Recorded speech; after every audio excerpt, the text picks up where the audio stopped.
This morning the Federal Reserve's preferred inflation gauge dropped. Core PCE. The number Kevin Warsh now watches to decide whether the Fed cuts, holds or hikes. The result. Core PCE, 3.4%.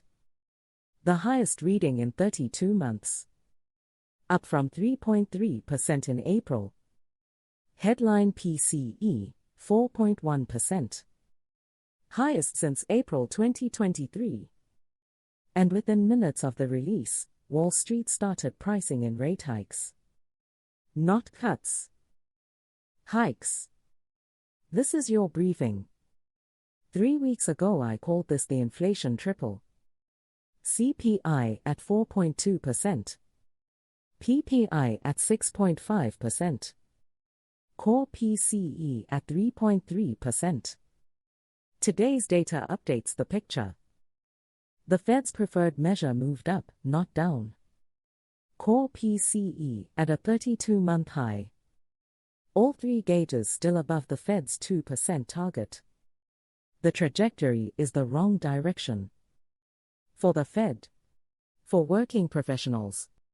For anyone carrying debt at variable rates. For anyone planning a mortgage. For anyone negotiating their next salary. 6 months ago, economists debated when the Fed would cut.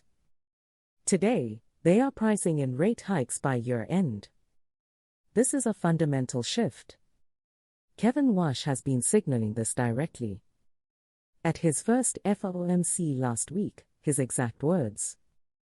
Inflation is a choice for central bankers. Some colleagues have penciled in rate hikes for later this year. And, direct quote, those pencils come with erasers. Translation. The rate environment that has constrained your purchasing power is not loosening. It may be tightening further. Plan accordingly. 4 specific impacts on working professionals. 1. Mortgage rates stay high. Possibly higher. If you're planning a home purchase in the next 12 months, the rates available today may not be available 6 months from now. 2. Credit card rates stay punishing. Carrying balances at high teens to mid-20s APR in an environment where the Fed cannot cut is one of the most expensive financial positions you can hold.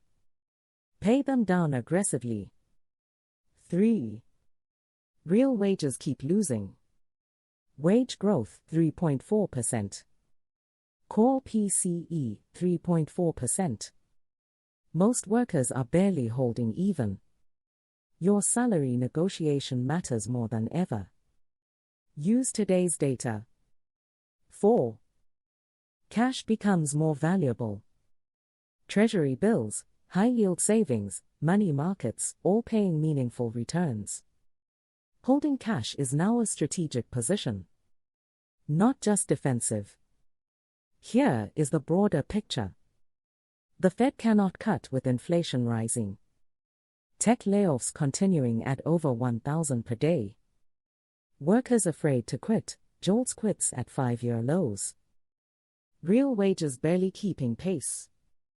Long-term unemployment rising. And now rate hikes openly on the table. This is not a normal economic cycle. This is the trapped worker economy. Structural, not cyclical. Workers cannot move freely. Wages cannot keep pace. The Fed cannot help. The professionals who navigate this well understand the structural nature of it. Not as a temporary discomfort to wait out. As the new operating environment to plan within. Move 1. Document your contributions specifically.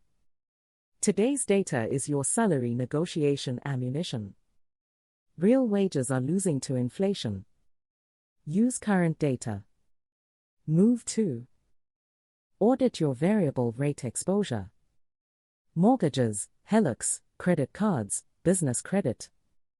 Anything that adjusts when the Fed acts needs to be reviewed in the context of rates staying high. Move 3. Build cash position deliberately. 6 months minimum. 12 if you can. Cash earns real yield right now. And in an environment where the Fed cannot help workers, the runway you build is the runway you have. Nobody else is coming to provide it. Core PCE at 3.4%. Highest reading in 32 months. Wall Street pricing in rate hikes. The Fed locked out of cuts. Working professionals navigating real wage decline in a labor market that already feels constrained. This is the inflation reality of June 2026. Not the headlines. The actual data. Plan accordingly. Comment hike below. This is what the talent. The move is yours.